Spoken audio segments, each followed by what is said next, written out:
Okay.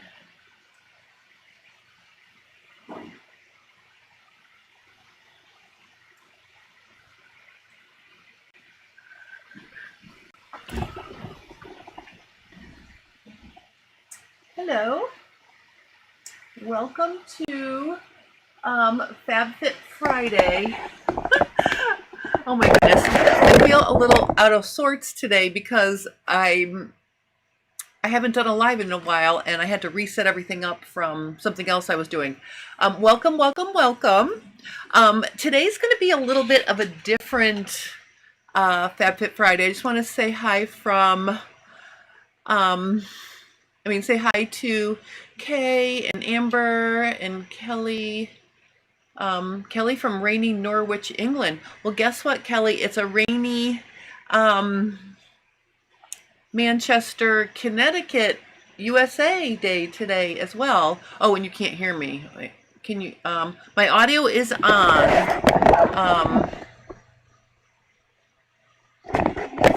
Oh, yes. All right. All right, so if you can't see or hear anything, just wait a minute because the beginning of my stream got funked up. So you'll be able to hear in a second. So give it a minute if you can't hear anything. Oh, the weather in North Carolina is confusing today. Okay, so I had a little trouble getting started with this stream. Everything was black for a minute, but I think I've righted the ship, and I think we're good now. Let me just see here. Oh, we have someone, Mary from Vancouver, Canada. Welcome, welcome. Oh, Amber can see and hear me. That's good. All right, so let me just regroup. I was traveling for 3 weekends in a row, and it got a little crazy, and now I have a super hot goal or deadline. Every year, this is my 3rd year, I am embroidering flags for a hospice golf tournament, and I'm going to show you what I have going here, and I have some tips. Let me do that first, and then I'm kicking off the wedding gown sew along, and this is going to be a fun thing for me to share with you on Fridays. I'm not going to share it with you every Friday between now and April 23rd when my daughter actually gets married, but we looked for dresses, or looked at dresses to get some ideas because I am going to be designing and sewing her dress. So what I want to do is show you some of the things that we found at the bridal shop, so I can show you where I'm going with this dress, or where we're going with this dress. So I anticipate spending between now and November designing and fitting the base muslin. Then we'll add in all the details, but I need to get that muslin done with the full sweep of the skirt so I can calculate yardage, because I want to get nice silk fabric for this dress, or whatever the fabric is. And I need to have a good yardage count so I don't buy too much or not enough. Oh, hey, Kathy, this is your first time watching me. You're praying for some rain. Well, I want to pray for you to get some rain too. I know it's always a struggle. It seems like we're either getting too much or not enough, and the weather's been crazy. So I'm praying for rain for Oklahoma, and thank you for joining me. Again, I want to preface, this is not usually I'm physically doing something and sharing how to do something in a live. Today what I'm going to do is show you some things I did in machine embroidery with some tips. I'm also going to show you wedding dress photos in a minute. Before I get in, oh, okay. Okay. Oh, Kelly figured out she could go in and come back. Yeah, I will edit out the beginning of the video that was black later for the replay, people. So I apologize for that. So if anyone's watching this now and seeing people can't see, it's because in the beginning I had some issue with my video. The other thing I want to mention, in the video description, there's a link to my last opportunity for a 3-day pants fitting workshop with me, and I'm changing it up a little bit. If you're in the middle of fitting pants and you're stuck, like you've got your muslin going and it's just not working, you don't know how to fix it, this workshop is going to be this workshop is going to be a little different than previous workshops. So normally in my 3-day pants fitting workshop, we all start with the same pattern, pick sizes, prep the pattern, trace the pattern, cut out a single leg muslin, and go from there. What we're going to do in this workshop in October is we're going to start where you are. So if you're in the middle of pants fitting and you want to start with something you have going, we're going to work on that, and I think that's going to be super helpful for people in the class because you're going to get to see different opportunities for how to get your muslin back on the right track versus you know, starting from scratch. Now, if anyone wants to come to this workshop and start from scratch, that's also an option. So I'm welcoming people to bring their pants fitting pattern in progress with their pattern and their muslin, or you can start from scratch. So that's going to be October 10, 11, and 12, Columbus or Indigenous Day, you know, holiday weekend. So it's going to be a Saturday, Sunday, Monday. There are 8 spaces left. I just advertised it a few days ago. So if anyone's interested in that, check the description below. And hey, Mary. Yes, Mary, I have color on. I'm so happy you're here. Mary came to one of my 3-day pants fitting workshops last year, and actually she got there really early the day before, so I took her hiking with my dogs. That was kind of fun. I really that's really a precious memory for me, Mary. I really enjoyed doing that with you and having you in the workshop. So sorry I'm saying that. I hope that's okay. Anyway, let's get to what I want to show you first here. I'm going to switch my view to my table shot. I'm going to bring this down a little bit. So basically what I'm working on now is this. Okay, so this is the Middlesex Health Hospice Golf Tournament 2026. This is the logo. Okay, so what I'm doing is I'm putting the logo onto each flag. Now the challenge for doing that for me here is, number one, there's a little plastic tube here that gets put on the end of the T, you know, it goes on the whatever the T pole is. So I can't, you know, I can't hoop this because this gets in the way. So I'm using a peel and stick tear away. So when you tear it away, you can see it makes a pretty nice looking background. Okay, so that's what a nice one looks like. So I've been embroidering around, you know, I did 4 of them. And then on the 5th one, I got this. And you can see I've already had a hissy fit. I was going to try to take it out to start over. And I think you can see if I zoom in really closely here. I don't know if you can see on the small lettering, but the bobbin thread is pulling up and it looks horrible. And I actually started using a green Sharpie marker to, you know, color in some of the green that was showing. You know, I was sort of doing this kind of a thing. Oh, there we go. Sorry about that. So I was coloring them in, and then this was a hot mess, so I started taking this out, and then I realized that was going to be too much work, so this is going in the garbage. But I want to explain to you, if something like this happens to you in your embroidery project, like you're working fine, you're getting this result, and then all of a sudden you're starting to get this result. I want to explain to you what I did to fix it, because now I'm on this one and you can see I'm back to a nice balanced tension. All right, so this happened to me last year. Oh Oh, Mary says she loves it, and also she said, did I do the same thing last year? Yes, this is my 3rd year working on these flags. This year, though, because of all of my travel, I literally have to get them done before the end of next week. So I have 25 flags to do. My plan is I'm going to embroider all the logos on 25 flags, and then I'm going to put the business names. And the good thing is I have some of those already saved from last year, because I only have an 8-inch hoop. I'm working on my Brother PRS 100, and it has an 8-inch hoop. So like for big, you know, for like big names, like some of the names, this is my list of names. For some of the names like Gladview rehabilitation and healthcare. That's a big amount of letters. So I'm actually going to embroider glad view, and then on the second row, I organized it in my software to line up correctly. So I'll do glad view, and then I'll do and health, and then I'll embroider the last part of those two lines in the second hooping. So I'll get all the logos done, and then I'm going to work on the business names. Now, my dad is a sponsor this year, and you have to donate $1,500 to get a flag, okay? And some of the sponsors have donated up to $5,000. So this is a really, good fundraiser for hospice, which, as you know, I lost my mom. It'll be 2 years in November. So this is a near and dear to my heart event that I'm doing.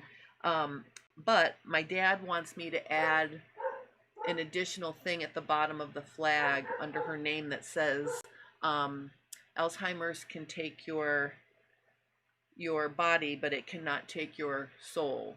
So I'm going to be embroidering that special message on my dad's flag that he got for my mom for this year. So that's going to be really a nice thing. So that's what I'm working on. And what I want to say is, if you get that kind of tension problem, I tried everything. I rethreaded, I changed the needle, I changed the bobbin, I changed the spool of thread, I blew out the tension, I did everything, and nothing fixed it. So I put a call in to my local sewing machine repair guy who comes. He's like a travel person who could come, because my machine is huge. I can't bring it down the stairs because it weighs probably 100 pounds and it's on a stand. It's not like a portable machine. So he suggested changing the bobbin case. So luckily, I had a Juki straight stitch machine. It uses the same bobbin case as the Brother PRS 100. So I put the new bobbin case in, and now my tension is back. So if you ever have that problem with your tension that I just showed you, and it just seems to happen out of the blue and nothing else has changed, and you've tried cleaning it and rethreading it and all those things, try changing your bobbin case. So that's how I fixed my bobbin problem. And the other thing is, you'll notice here, I was also having a problem with the, every time it would cut the thread, it wouldn't leave a long enough tail, and I'd have to rethread the needle, and that was getting to be a pain. So I shut off the thread snips. However, having said that, I want to show you one other thing. See how the other thing I adjusted is, see how right here in the beginning there's no bobbin thread showing? There should be bobbin thread showing just on the edges. So the bobbin thread tension should be tight enough that it pulls the top thread to the back a little bit, but you don't want it to pull it so hard that you don't see any bobbin thread. So I may try to play with that, the tension on the bobbin case a little bit more and make it a little less tight, and that may help me get a better snip. And I really don't know what happened here. I'm going to try to neaten that up later. I might try to trim some of that away and fray check it. I don't know. I might see about that. I don't know what happened there. But basically, so I think I've got this back under control. So I have a total of five finished. So I need to get 20 more of these done before I can start my next part of this project. So that's what I'm working on for embroidery. I'm going to move that out of the way, and I'm going to,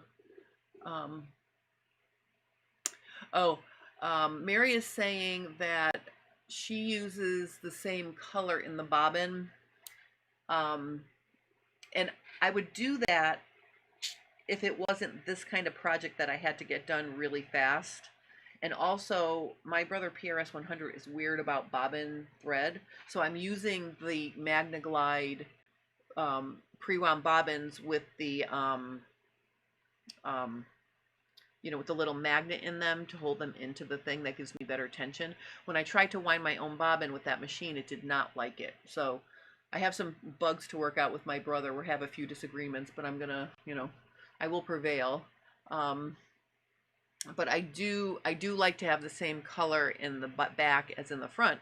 But in the big scheme of things, these flags are going to be whipping in the wind, and then the sponsors take them home and they display them. So I don't really care what the back looks like as long as it doesn't show through to the front, because most of the sponsors have told me they actually get them framed and put them in their offices. So as long as the front looks nice.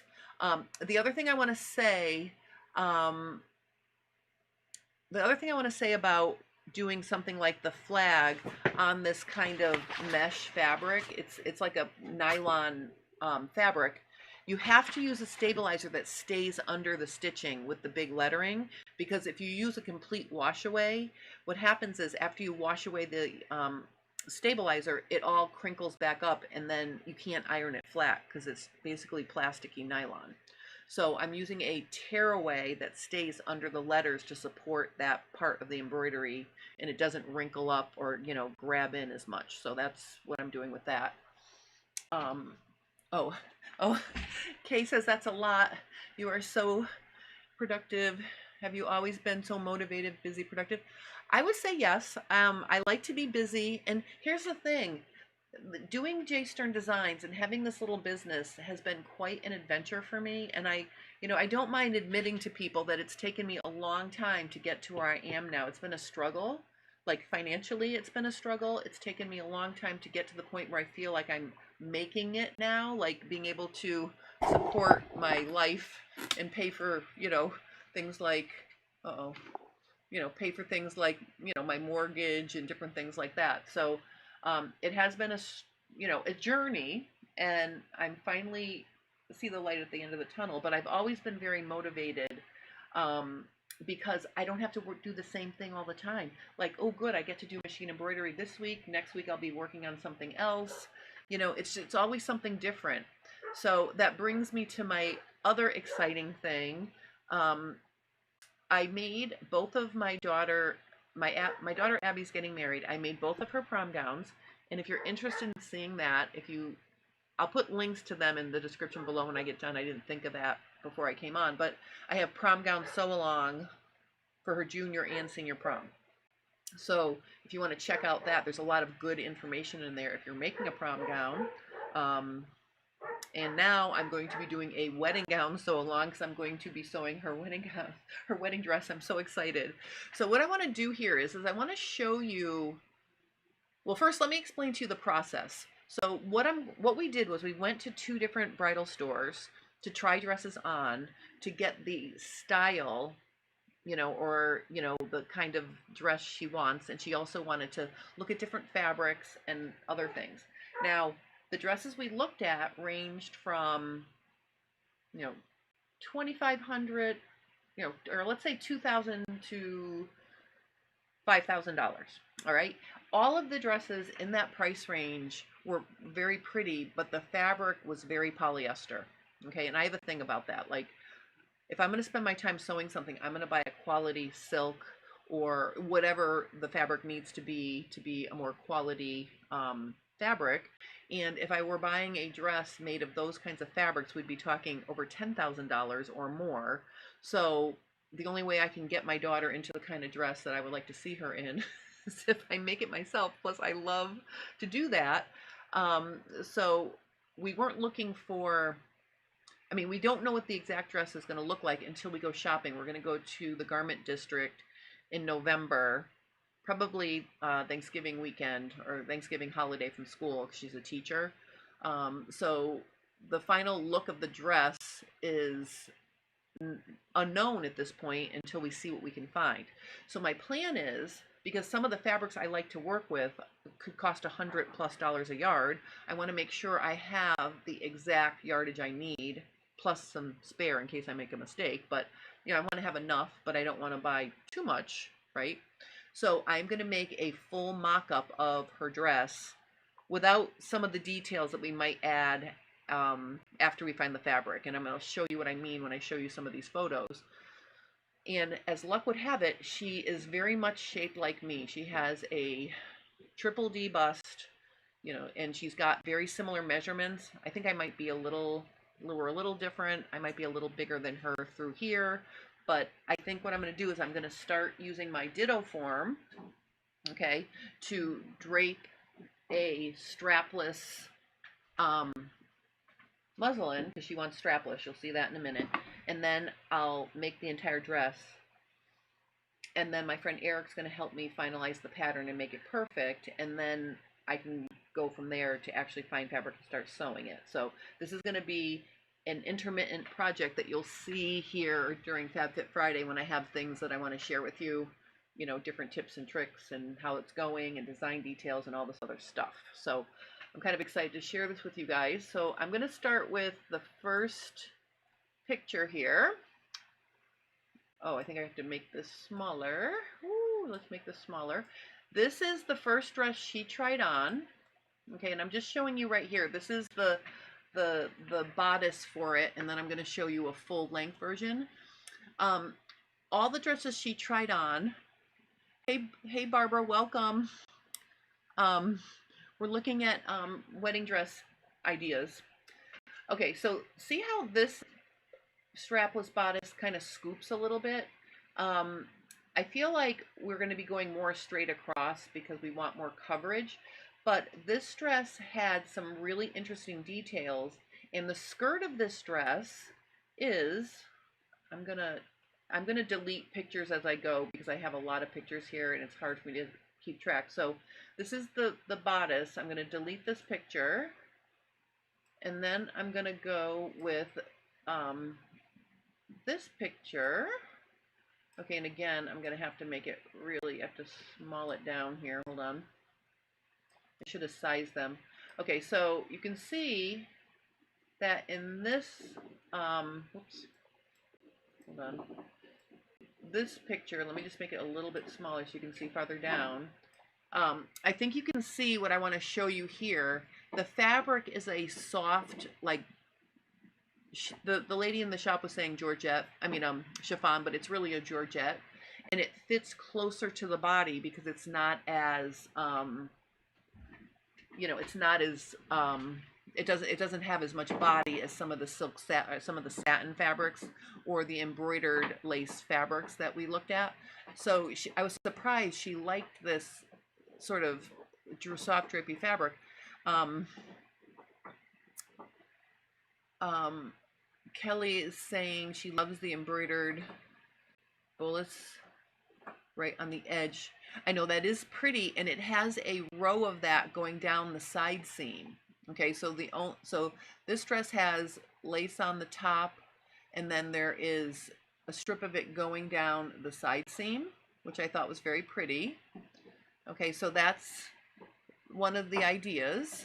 I'm gonna delete this picture. Yes, and now we're gonna look at dress 2. Okay, now this one is a Mikado satin, and a lot of the dresses in the shop were Mikado satin. So just so you can see here, this is another strapless dress, and it's got a little belt that can be interchanged with something else. Like I could see, if she likes this, if she ends up with something like this, I could do a lace trim around the waist or something. I don't know, we'll have to decide, but that's a little belt there, and it's got this little extra cuff kind of thing that she liked, and it stands away from the body. I'm going to make it smaller so you can see the whole thing now. So here's what the skirt looks like. There we go. So you can see it's got a fuller shape than the first dress I showed you, but again, it's a similar dress to the first dress. It's just a different fabric. All right, so now I'm going to delete that one. Okay, let's look at we're going to look at the back. Oh, this is a side view. Now, something that was really fun, a lot of wedding dresses now have pockets, ladies, like pockets in the wedding dress, which I thought was very cool. And I'm sure I can figure out how to put a pocket. But here is that dress. And it has a train, so see, it's got a train, and there's a side view with pockets, which I thought was kind of fun. Now, I looked up a silk version of this fabric Mikado fabric, and it's like $100 a yard. So that's why, again, if she decides she wants that kind of fabric, I want to make sure, you know, we have the fabric. Okay, now this dress is, it's got these little embroidered lace appliques all over the dress. So this is how they're positioned here at the top of the dress. And you'll notice that this scoop this is more of a straight across. It doesn't scoop on the strapless neckline here. And you know, it's really pretty. So see, as it goes down, you can see it's got just different motifs scattered around the skirt. Let me see if I could make this a little bit smaller so we can see more of it. I'm sorry, I should have sized these before I came on. You know, but you can see it's got a really pretty hem. Okay, so this is another one of her favorites. Very pretty. And I think I have a close-up of those. I have a close-up of the lace. Let me make this a little bit smaller. So like we could purchase these. I don't know if I have the energy, I'll be honest, I don't know if I have the energy to embroider these, you know, and then sew them on. So if we do something like this, you can see it's beaded lace. It's really pretty. So this might, if she wants something like this, I'll probably purchase these and scatter them about, but that's another idea. I'm going to delete that one. Okay is saying, oh, H. Sawyer loves the pockets.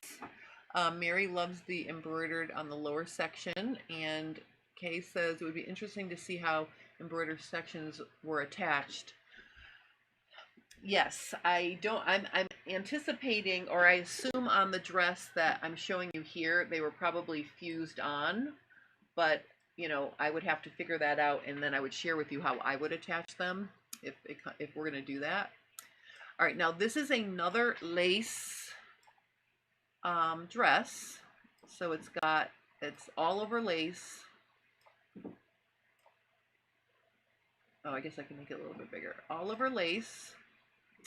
This is another one she liked. Now, I will say one of the frightening details that I saw in this shop is unlined bodices. So there were several corset style bodices, and I'll show you one in a minute, that you could see the boning, but then you could also see through to your skin. And I was so happy that she kind of decided that that looked too prom gown for her. So I'm kind of excited that she doesn't want that look. This one is very close to that. If you look closely, you can see the boning that is radiating from like here up to here. There's a bone in the middle, there's a bone here.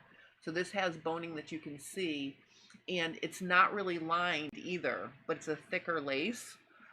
The other thing that some of the dresses have that I don't think Abby's in love with is some of the wedding dresses had a blush liner, so like an underlining of blush, which made the lace motif stand out a little bit more. All right, now this is a full view of that dress, so you can see. So this was really pretty, and the edge of the hem is sort of, you know, cut, you know, it's cut or scalloped on the shape of the, you know, the shape of the lace is cut away around the hem, which makes this pretty. Kelly's saying, did she not want a sweetheart neckline? You know what? She didn't. We tried several on that had, even the strapless ones that came up and back down, she did not like that. So we're not doing that. She wants a sort of straight across.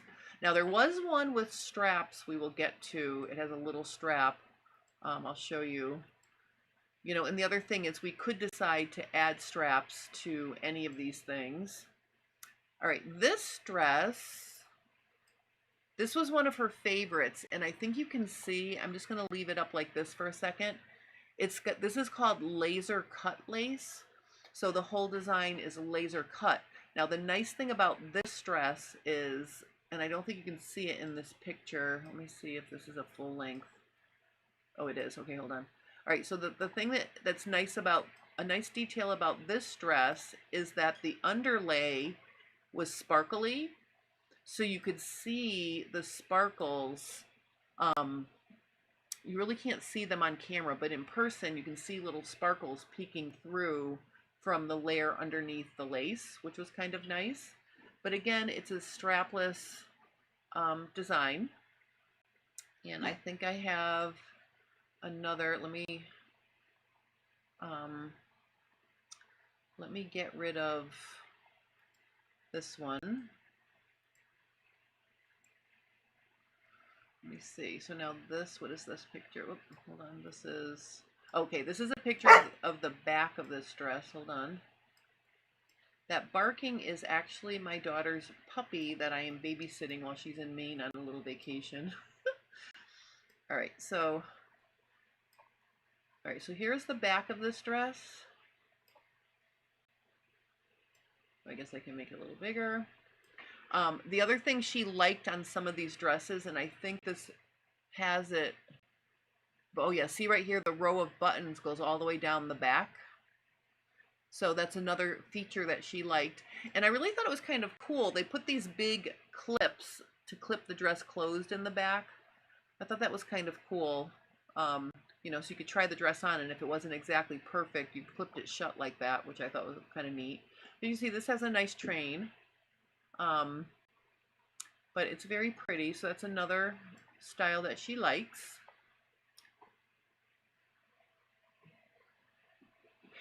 Yes, all over. Okay, so Kay is saying laser cut could be replicated by using all over lace on top of satin, like an overlay. Yes, that it can totally be a thing, Kay. That's a good idea. So let me remove this picture. All right, I want to show you so before I show you the three different detailed hem pictures, I just want to show you two things that she decided she didn't like. Now this, okay, so this dress right here is one with straps. But what I want to show you here is, and I think you can get a good idea of what I'm talking about, some of the wedding dresses now have like the underlayer or underlay is like a blush color, and I think you can see that on the skirt. It's almost like a light peachy color, and so what it does is it makes those motifs pop. So if the motifs are white, then they show up and pop off the fabric. So that was an interesting detail. The other reason why she doesn't like this particular dress is she doesn't like this Bosque waistline that, you know, dips down into a V at center front. She did not like that. But this is another example of,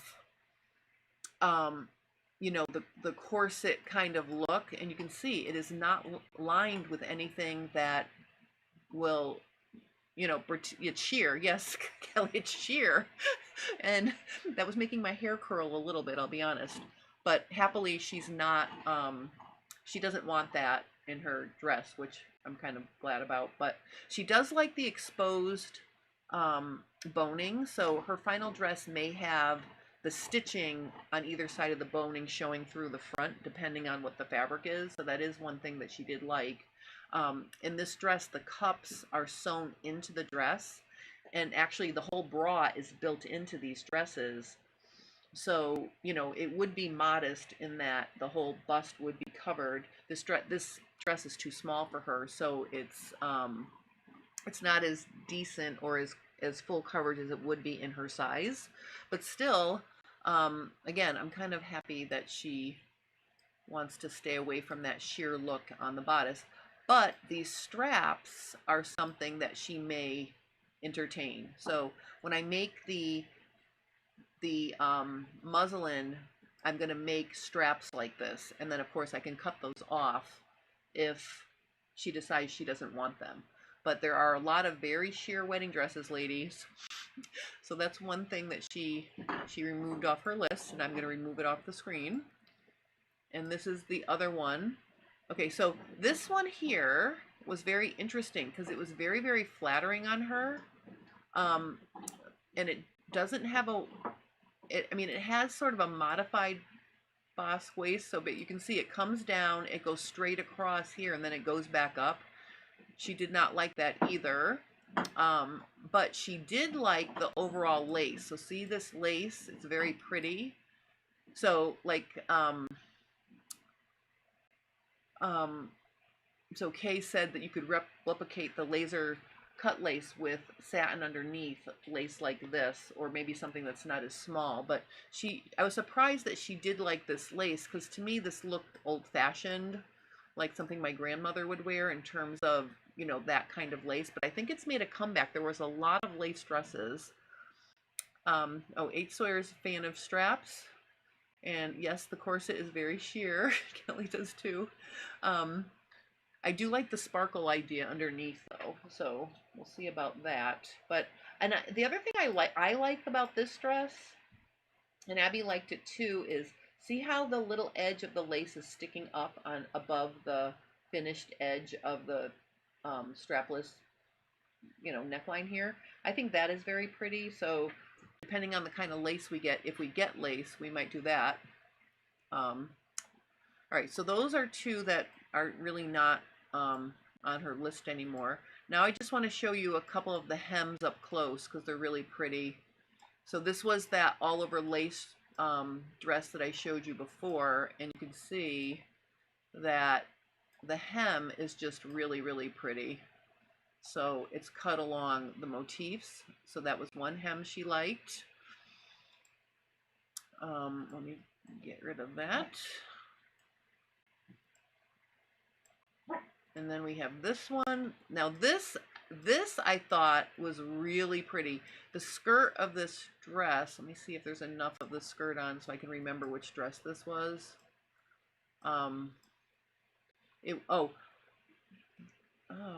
So I think this was actually, this hem was on the dress that had the soft georgette skirt, believe it or not.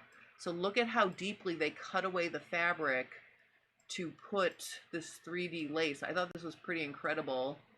Isn't that pretty? And there's some 3D flowers there. You know, this is very pretty. So I think this is like an organza backed lace, like 3D lace embroidered. So that was kind of pretty. So that could be an option. And then the final one is a little less, you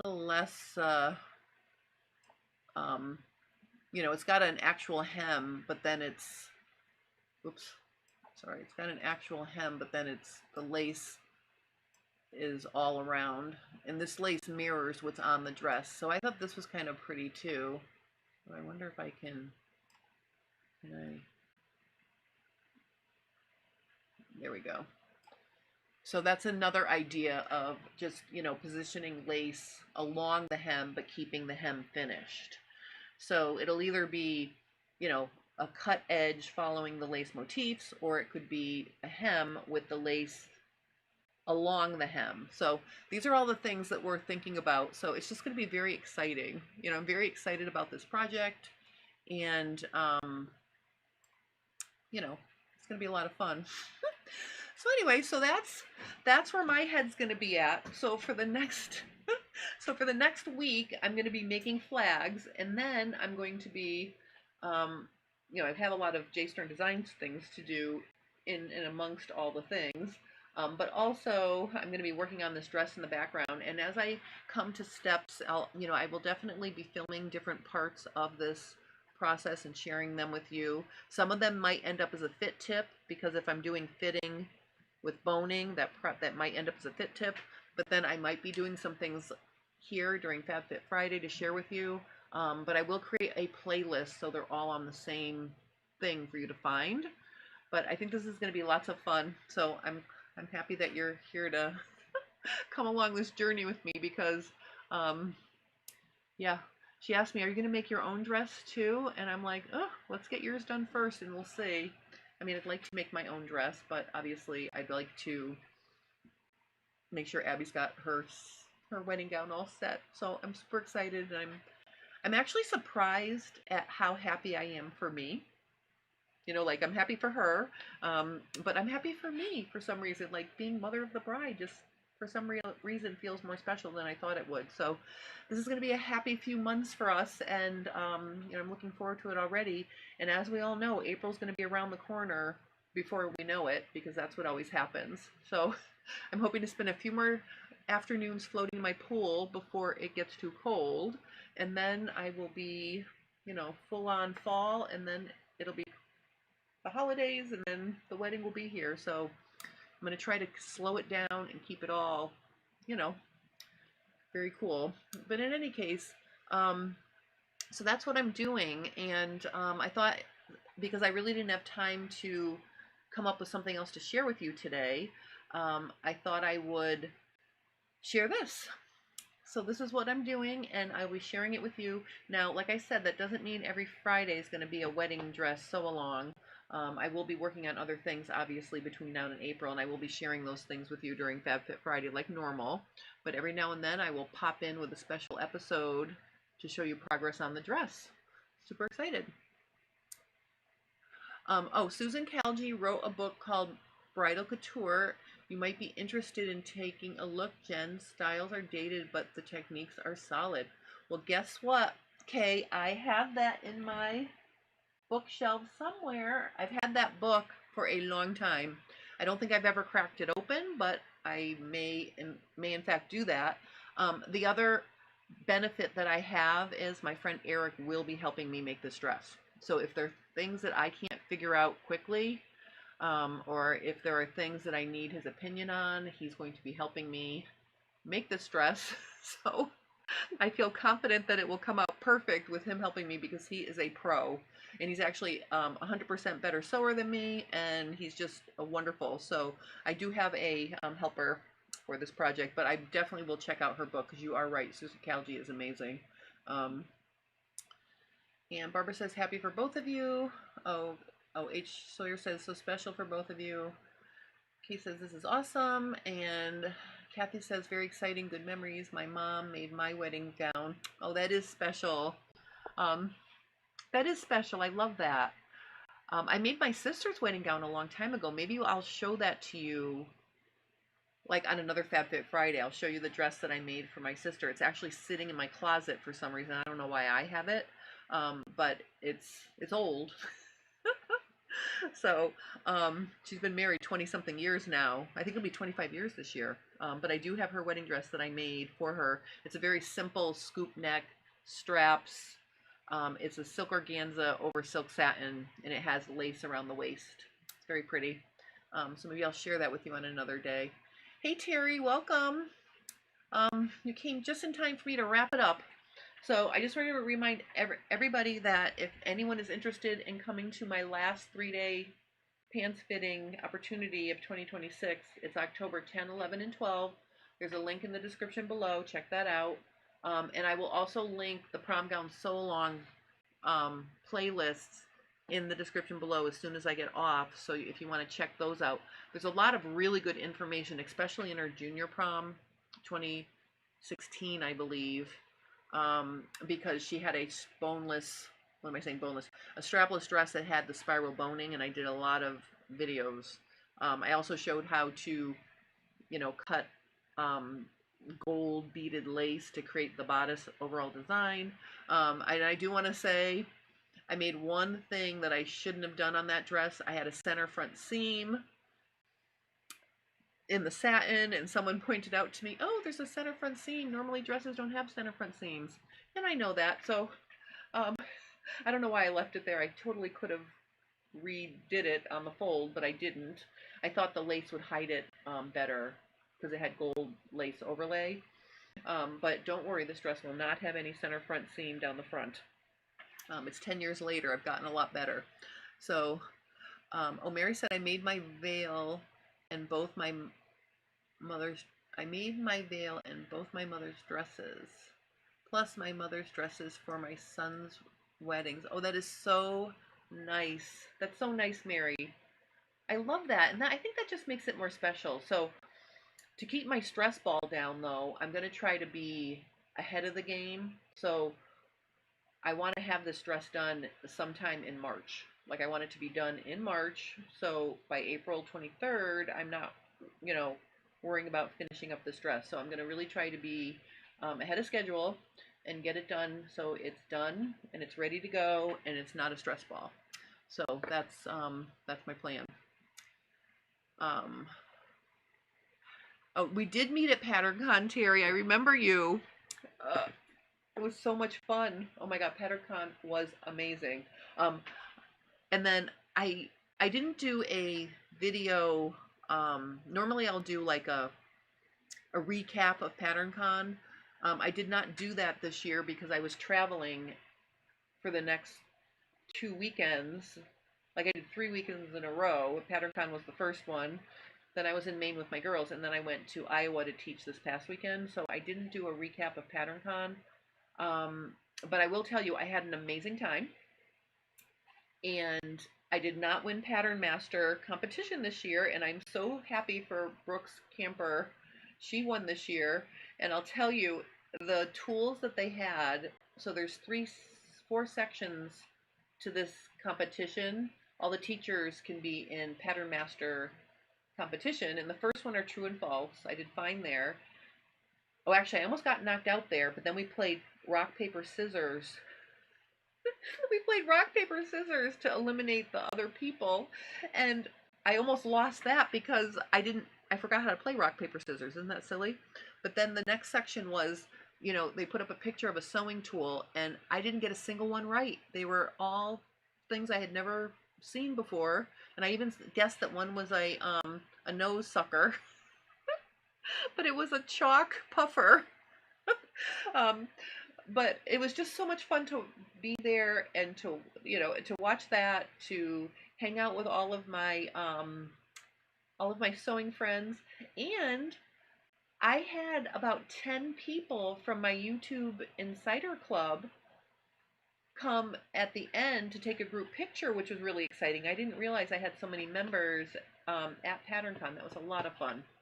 You're going to go next year? I think you should go next year. I'm going to be there next year. I'm so excited. I can drive to Kentucky. I'm very excited for it, so it's already blocked off on my calendar. And if anyone has heard of PatternCon or hasn't heard of PatternCon, it's going to be the first full week in August next year, and I highly recommend it. It is an amazing event.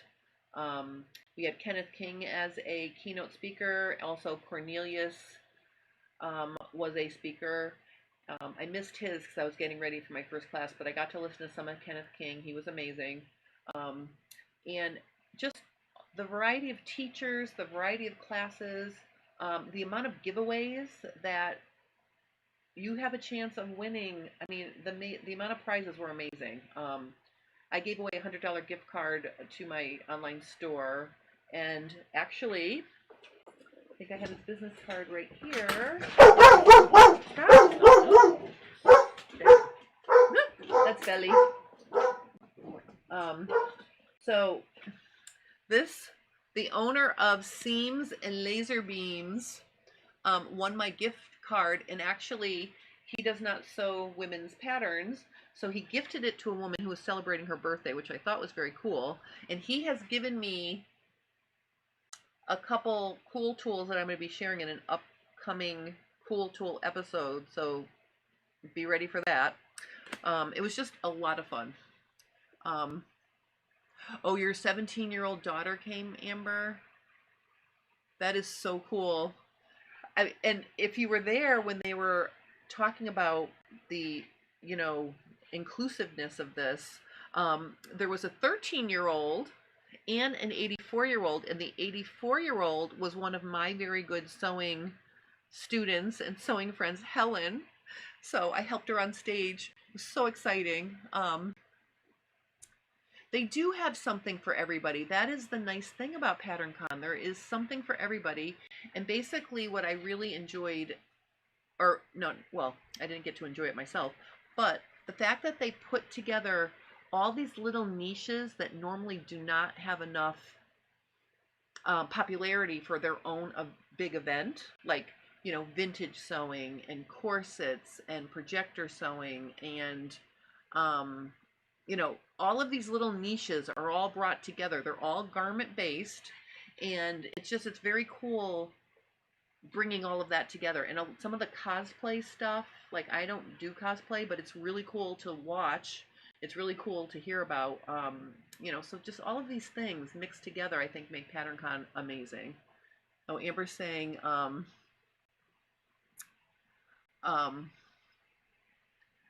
she's saying my 17-year-old is hard to impress. I know, and I think you're the one.